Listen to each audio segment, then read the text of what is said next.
Hi, my name is Queen Victoria Ortega, and I am here with the team from Buscando Alma. I've been doing this work in the trans community for over 26 years, before you all were born. But thank you so much for putting together a film that speaks our story and from a place of corazón that is not often seen, right? So are y'all ready to talk about it? Yes. So ready. What inspired you to make this film? It's been a journey, but originally it was inspired by a podcast that I had encountered called The Birth Dream by Andy Mara. It's a really gorgeous retelling of her experience reuniting with her family in Korea after decades of separation. It just struck me in a really emotional, evocative way.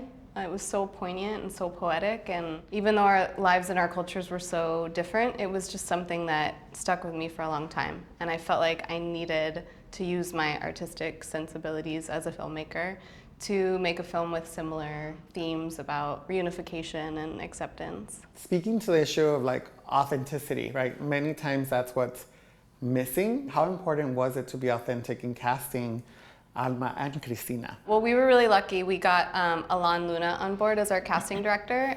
He's phenomenal. I told him from the beginning I was really intentional that we needed to have the character of Cristina be played by a trans actress, and Alan, of course, agreed. And he brought us actually an amazing collection of actresses, which made the auditioning process really difficult because we had just phenomenal talent.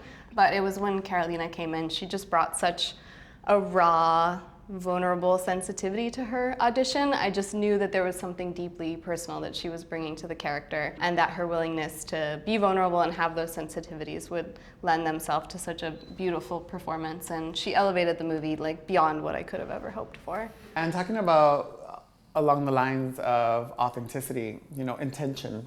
People throw around the word intention, but like, how was it? How do you become intentional? Because I think that part of the film is also teaching others how you pay, you know, respect and dignity to a community that oftentimes doesn't, because you hear stories said from a perspective that oftentimes is not diverse or ours. So how did it feel for both of you, the intention of film, and what were some of the intentional components? Well, I think for me, playing Cristina, I just wanted to not only utilize my own lived experience as a trans Latina woman, but also making sure that I understood the immigration experience as well, the immigrant experience, which is something that I experienced as well coming from Colombia, but it was very different from what Cristina and her mother experienced. So I thought those two combined, it's just like such a powerful moment in time that can really teach people about the human side of all of these experiences, which I think is what the main mission of this film should be about.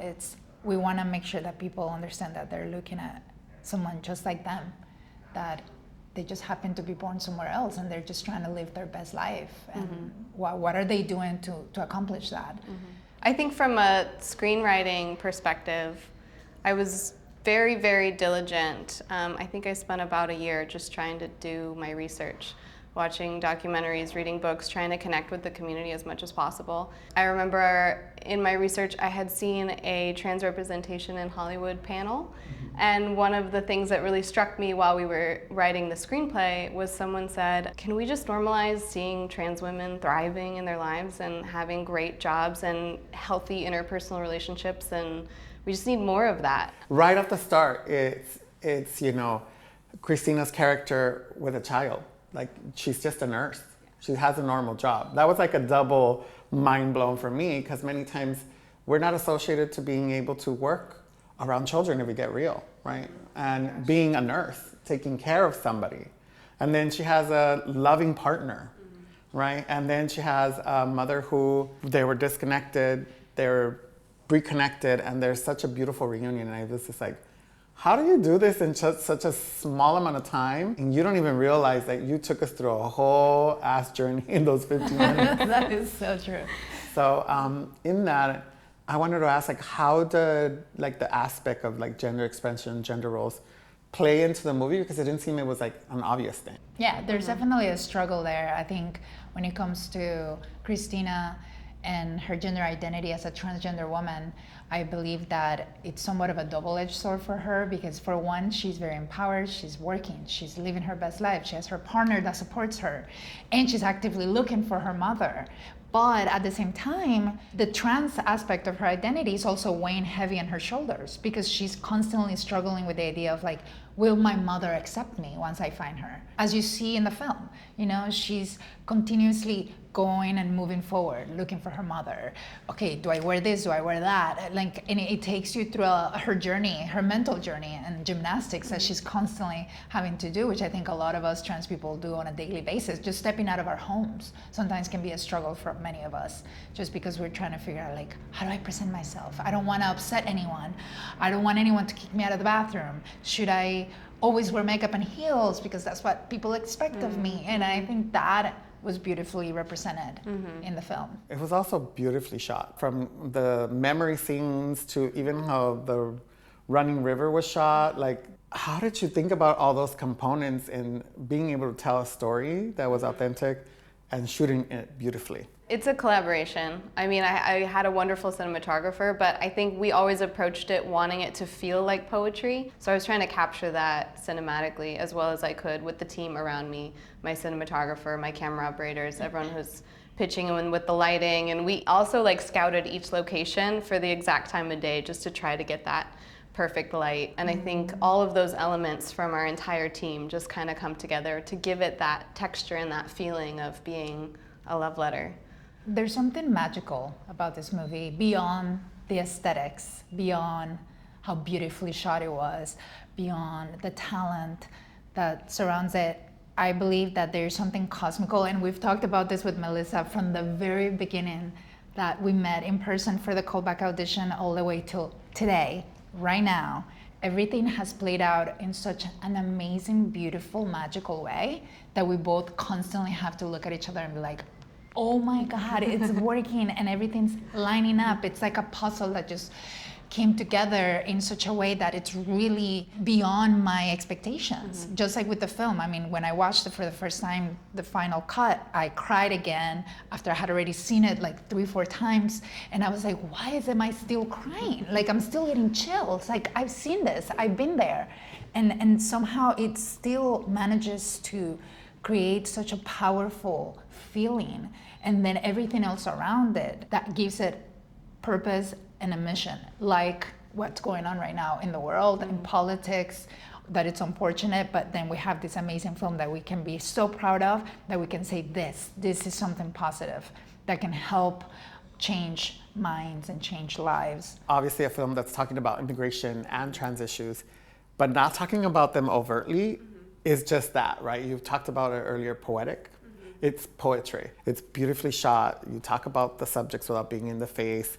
You humanize the trans experience from an authentic perspective with real people that have lived experience. And that's why for me, it was very powerful. I'll rather ask you the question myself, right? Yeah. That people will say you as a perceived white cis woman telling a trans Latino story. How do you respond to something or somebody having that thought? It's been interesting because it is something that I've grappled with and struggled with over the couple of years that we've developed it and made it and then started to put it out into the world. Because I have questioned, am I the right person to tell this story? But as an advocate, if you look around and no one else is telling that story, then you have to take a stand and put all of your talents and abilities into it. So I think for me, I just constantly and consciously tried to surround myself with people from the community, like reaching out to you about the script and just making sure that I'm doing it right and I'm doing a service to the subject matter and I'm telling the story in the most beautiful way possible. But this goes across cultures, this goes across gender norms. Like, there's something really, really deep and universal here. And that's what I love about film as a medium, is it allows us to walk in somebody else's shoes, experience someone else's lived experience. You know, with Buscando Alma, sit for 15 minutes, live as Christina, understand her interpersonal world, and then come at it from a place of compassion. Most definitely. Thank you so much for sharing that. Too many times people make assumptions without knowing or asking, right? Or without having the story behind the process that took place to put together this beautiful story. Buscando Alma means searching for soul or soul searching, right? So it's a great double entendre. We Latinos love a double entendre for sure. What is next for Buscando Alma? What do you envision, both of you? We're in the midst of a for your consideration campaign because we just got our Oscar qualification. So we're hoping to get the film out there, get it seen. Hopefully people vote for it. If anything, just having the opportunity to share it with the 10,000 members of the Academy is really wonderful and meaningful to us because it just gives us a platform for visibility. But beyond that, we're going to continue on with our festival circuit, and we also would love to turn this movie into a feature film. Again, thank you so much for both of you being part of Buscando Alma and giving us this gift of this film that's not only gorgeous, poetic, meaningful, and takes us on this journey together as a community. It means a lot to us and to our community to be able to have your representation, Carolina, of our community, bringing your expertise and your voice to raise the profile of our community as well. When we do it together, we do it best. Yes. Yes.